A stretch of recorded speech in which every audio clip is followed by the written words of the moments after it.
Jim, let's get some questions here. This was sent to CornyDriveThru at gmail.com from Joe Musolf. Would things be different if Steve Austin never turned heel at WrestleMania 17? Is there a good way to turn, I guess a good way, is there a good way to turn crowds against Stone Cold Steve Austin?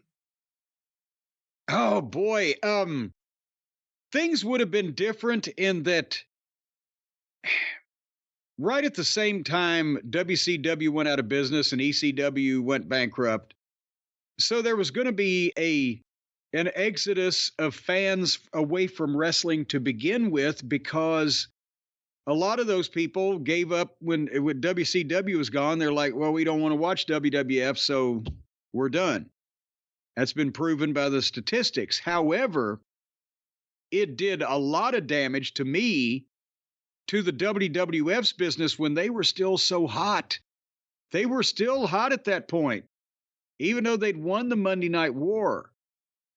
And, you know, people didn't want to see that. They lost faith in Austin. It may be a fake business, but this guy's somehow real to us. And the last thing he's going to do is hug the boss. And it destroyed the image. They thought they were trying to freshen him up, because how can you be that hot for any longer? And I think Steve was worried about it. But in the end, what they did there was, it was hard to come back from, and it was never the same, even though obviously, you know, years later now, people love Austin, but it didn't sit well at the time. Of course, he didn't have much longer in the ring because of his neck anyway, but no, I think he had such a special bond that it hurt their business, even with all the other things going on.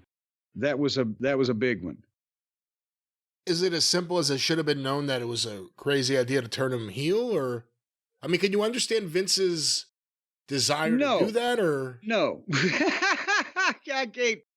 I can't understand Steve wanting to do it. I can't understand Vince saying okay or wanting to do it, but I didn't understand ending the Undertaker streak either, with Brock, at least, definitely. But when Vince would get an idea, generally it would happen. When Vince and one of the top guys would get an idea, there was who was going to fucking say, no, don't do that. People could say, no, don't do that, but their word didn't become law. It was only a suggestion.